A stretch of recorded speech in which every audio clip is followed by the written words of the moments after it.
Shalom, Bapak Ibu Saudara yang dikasih oleh Tuhan.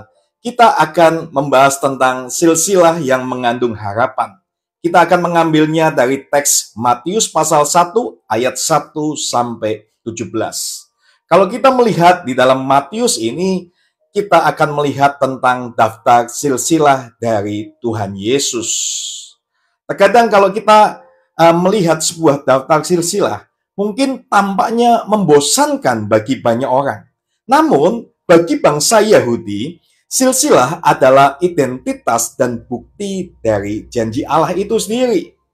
Kalau kita melihat di zaman sekarang, ada banyak orang tertarik untuk tes DNA. Nah, untuk mengetahui asal-usul mereka. Kenapa? Karena mereka ingin tahu siapa diri mereka, dan ingin tahu dari mana mereka sebetulnya berasal, dari bangsa mana, lalu mereka melakukan tes DNA. Nah, begitu juga dengan Matius, itu menulis silsilah ini bukan sekedar catatan nama, Bapak Ibu Saudara, tetapi untuk menunjukkan bahwa Yesus adalah Mesias yang dijanjikan. Sang anak Daud itu anak Abraham, dan ini menunjukkan bahwa Yesus itu bukan cerita fiksi, tetapi Yesus adalah sejarah nyata. Yesus benar-benar pernah datang ke dunia ini, Bapak Ibu Saudara. Nah, kita akan membahasnya secara eksposisi. Kita mau melihat dari ayat pertama lebih dulu. Dikatakan di ayat pertama itu, inilah silsilah Yesus Kristus, anak Daud, anak Abraham. Ayat pertama ini kita melihat bahwa Yesus disebut sebagai anak Daud. Dari sini kita melihat bahwa anak Daud adalah seorang raja yang diurapi itu, Bapak Ibu Saudara. Yesus memenuhi sebagai Mesias atau janji Mesias itu, yaitu sebagai raja yang akan memerintah selamanya. Lalu tentang disebutkan Yesus sebagai anak Abraham, maksudnya adalah kita tahu bahwa Abraham adalah bapa bagi banyak bangsa, bapa yang memberkati bagi banyak bangsa. Dari sini makna yang dapat kita ambil adalah Yesus akan menjadi berkat bagi segala bangsa juga, Bapak Ibu Saudara.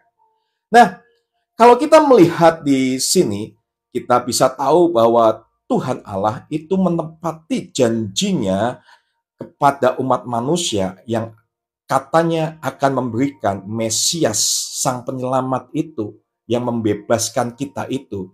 Sudah janji itu diucapkan ratusan tahun yang lalu, bahkan mungkin ribuan, tetapi Tuhan ternyata tidak lupa akan janjinya.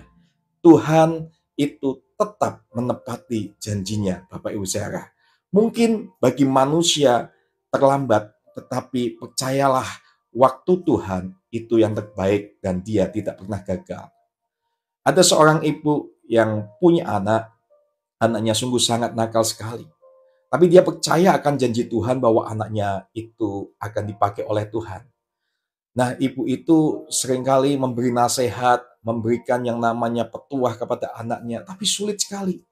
Dan ibu itu berdoa kepada Tuhan supaya anak itu berubah. Tapi bertahun-tahun anak itu tidak mengalami perubahan. Nah, hebatnya ibu ini tetap berdoa dan setia kepada Tuhan. Dan ternyata di usia lanjutnya, si ibu ini melihat anaknya mengalami Tuhan, anaknya berubah, dan anaknya dipakai Tuhan secara luar biasa. Bapak Ibu Saudara, dari sini kita belajar bahwa janji Tuhan itu tidak pernah gagal. Kita belajar bahwa Tuhan itu selalu menepati janjinya, Bapak Ibu Saudara. Kemudian kita akan melihat di ayat kedua sampai ayat ke-6. Kalau kita melihat dari ayat kedua sampai ayat ke-6 ini, ada nama-nama dari yang namanya nenek moyang Yesus ini, beberapa nama yang mungkin kita melihatnya adalah orang-orang yang punya latar belakang yang jelek. Yaitu yang pertama Tamar. Tamar ini adalah orang yang menyamar menjadi pelacur dan akhirnya dia berhubungan dengan mertuanya dan dia punya anak dari hubungan dengan mertuanya itu. Tapi ternyata disebutkan sebagai nenek moyang dari Tuhan Yesus. Kemudian kalau kita melihat di ayat 5 itu ada seorang yang namanya Rahab. Siapa Rahab itu? Rahab adalah seorang pelacur di Yeriko. Tetapi kalau kita lihat, ternyata Rahab ini juga disebutkan sebagai nenek moyang dari Tuhan Yesus. Kemudian ada nama juga di situ disebutkan Ruth. Siapa Ruth ini? Ruth adalah seorang perempuan Moab, bangsa kafir, bangsa yang tidak mengenal Tuhan. Tetapi dikatakan bahwa Ruth ini adalah nenek moyang dari Yesus juga. Kemudian seorang perempuan lagi bernama Batsheba, istri Uria. Nah, kita tahu bahwa Batsheba ini terlibat perzinahan dengan Daud. Tapi hebatnya Tuhan juga menyebut nama Batsheba, istri Uria ini, Bapak Ibu saudara. Pelajaran apa yang bisa kita dapatkan dari hal ini? Jadi Tuhan itu tidak hanya memakai orang-orang yang suci secara lahiriah, tetapi dia bisa bekerja melalui orang yang berdosa yang mau bertobat, dan bahkan melalui keadaan yang dulunya rusak sekalipun, Tuhan itu bisa pakai orang itu, Bapak Ibu saudara. Tidak ada dosa yang terlalu besar yang bisa membatalkan karya Tuhan. Dia bisa membuat kehidupan kita yang dulu mungkin tidak layak menjadi sesuatu yang baik, Bapak Ibu saudara. Jadi kalau saat ini engkau mengalami bahwa hidupmu, masa lalumu tidak ada harapan, masa lalumu mungkin kelam, masa lalumu mungkin jelek, percayalah bahwa Tuhan bisa mengubahnya dan Tuhan bisa memakai engkau. Di sebuah kota ada seorang penjahat, ya sungguh sangat-sangat jahat sekali, bahkan sampai beberapa kali membunuh, Bapak Ibu saudara. Akhirnya dia masuk ke penjara. Nah, di penjara itu dia bertemu dengan seorang hamba Tuhan dan dia mengalami Tuhan pada waktu itu. Setelah dia mengalami Tuhan, dia mendalami firman Tuhan, dan setelah dia lepas dari penjara, dia keluar dari penjara, akhirnya dia menjadi seorang penginjil. Dia melayani Tuhan sepenuh waktu dan Tuhan memakai hidupnya. Dari sini kita belajar bahwa mungkin masa lalu kita sesuatu yang jelek, mungkin masa lalu kita pernah mengalami hal-hal yang tidak baik, tapi percayalah itu tidak membatasi kuasa Tuhan untuk bekerja melalui kehidupan kita. Seperti silsilah dari Tuhan Yesus yang kita lihat, beberapa nenek moyang Tuhan Yesus itu punya masa lalu kelam, tapi Tuhan pakai kehidupan mereka juga, Bapak Ibu saudara. Nah, lalu kita melihat di ayat sesudahnya, kita melihat di ayat 11 dikatakan bahwa di situ Yosia memperanakan Yekonia dan saudara-saudaranya pada waktu pembuangan ke Babel. Nah, kita tahu bahwa Israel pernah dibuang ke Babel. Waktu itu adalah masa-masa kelam dari Israel, masa-masa gelap dari Israel. Tapi kalau kita melihat bahwa kejatuhan Israel secara politis dan rohani ini, walaupun Israel mengalami masa-masa yang gelap, tapi nama-nama itu tetap dicatat. Tuhan tidak pernah membiarkan umatnya itu hilang, Bapak Ibu saudara. Dari sini kita melihat kesetiaan Tuhan Allah kita, meskipun umatnya itu tidak setia pada waktu itu. Meskipun waktu itu Israel dihukum, dibuang, tetapi garis keturunan Mesias tetap dipelihara. Jadi dari sini apa yang bisa kita pelajari bahwa di tengah kesulitan atau masa gelap sekalipun, Tuhan itu tetap bekerja untuk setiap kita, umatnya yang dikasihinya. Nah, Bapak Ibu saudara, di tengah kesulitan apapun kehidupanmu, ekonomimu, percayalah bahwa Tuhan Allah Bapa kita itu tetap bekerja dalam kehidupan ini. Seperti garis keturunan dari yang namanya silsilah Tuhan Yesus itu tetap Tuhan jaga. Tuhan pun tetap akan menjaga kita, umat yang dikasihinya. Kalau kita melihat benih yang ditanam di satu tanah, dan benih itu pasti akan dimasukkan ke tanah yang gelap dan dingin. Tampaknya mungkin itu tak berguna, kita tidak melihat sesuatu, dan kita melihat cuma benih itu ada di dalam tanah yang gelap. Tapi pada waktunya itu akan bertunas.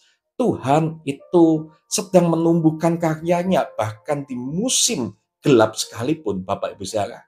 Percayalah saat ini Kalau engkau mungkin mengalami hal-hal yang tidak enak, yang gelap sekalipun, mungkin orang mengatakan Indonesia masih mengalami suatu kegelapan, Tuhan itu tetap bekerja atas kehidupan kita yang mengasihi Dia, Bapak Ibu Saudara. Lalu kita melihat di ayat 13 sampai 17. Dari sini kita tahu ending dari silsilah ini yang tertuju adalah pribadi Yesus Kristus. Dikatakan di ayat 17 di situ, jadi seluruhnya ada 14 keturunan dari Abraham sampai Daud, 14 keturunan dari Daud sampai pembuangan ke Babel, dan 14 keturunan dari pembuangan ke Babel sampai Kristus, Bapak Ibu Saudara. Nah, 14, 14, 14, 3 kali 14 ini menunjukkan keteraturan dari rancangan Tuhan. Tuhan kalau membuat sebuah rancangan itu sangat teratur, Bapak Ibu Saudara. Meskipun nama-nama yang tadi kita lihat tanpa adalah nama biasa, tapi ini bukti Tuhan bahwa ada sebuah kendali Tuhan yang sangat teratur untuk membuat hal yang baik dalam kehidupan seseorang di dunia ini, Bapak Ibu Saudara.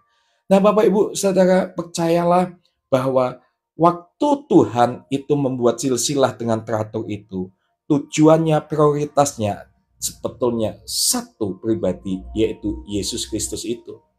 Nah, saat ini sebetulnya keteraturan Tuhan untuk mengatur rancangan-rancangan dalam kehidupan kita seharusnya fokus atau arah tujuannya adalah untuk memuliakan nama Tuhan Yesus. Kita tahu juga cerita-cerita atau kisah-kisah di dalam perjanjian lama sebetulnya itu adalah bayang-bayang Kristus. Itu adalah tujuannya itu untuk yang namanya Kristus itu sendiri. Jadi hidup kita pun semua rancangan Tuhan, keteraturan Tuhan untuk mengatur hidup kita itu adalah untuk Kristus arahnya. Mari saat ini kita menjadi orang yang mempunyai fokus dalam hidup ini adalah Kristus, Bapak Ibu Saudara. Jadi silsilah ini bukan hanya catatan sejarah yang kita baca tadi, tetapi mengingatkan kita bahwa Tuhan adalah Tuhan yang setia atas janjinya, dan Dia penuh kasih karunia, bisa memakai orang-orang yang punya masa lalu yang kelam, dan Dia itu bisa menggenapi apapun, walaupun dalam masa kegelapan sekalipun, dan tujuannya, pusatnya, atau endingnya adalah Kristus, Bapak Ibu Saudara. Jadi Bapak Ibu Saudara, saat ini apa yang perlu kita renungkan? Saat ini kita mau merenungkan apakah kita percaya tentang Tuhan itu tetap setia dengan janjinya atas hidup kita. Kalau kita melihat dari silsilah ini, Tuhan itu tetap setia kepada umatnya. Walaupun sudah lama Tuhan tetap setia untuk menjanjikan yang Mesias itu menjadi nyata atas kehidupan manusia di muka bumi ini. Dan yang kedua, kita merenungkan mungkin bahwa kita menyadari bahwa Tuhan itu bisa memakai kita. Terlepas dari masa lalu kita, apapun mungkin masa lalu kita, baik itu masa lalu yang tidak baik, masa lalu yang jelek atau apapun itu, Tuhan tetap bisa memakai kehidupan kita, Bapak Ibu Saudara. Dan kita juga harus tahu bahwa dalam masa-masa gelap, masa-masa yang tidak enak, Tuhan tetap bisa bekerja dalam hidup kita. Dan yang terakhir, apakah fokus kita itu untuk memuliakan Tuhan atau fokus kita untuk ego pribadi kita? Mari Bapak Ibu Saudara, kita mau mempercayai bahwa Tuhan itu setia, kita mau tahu bahwa Tuhan bisa memakai kita walaupun masa lalu kita tidak baik, dan Tuhan tetap bekerja walaupun masa-masa gelap atau tidak enak dalam hidup kita, dan kita mau menjadikan hidup kita, prioritas hidup kita, yaitu endingnya adalah untuk memuliakan Tuhan Yesus. Terima kasih, Tuhan Yesus memberkati.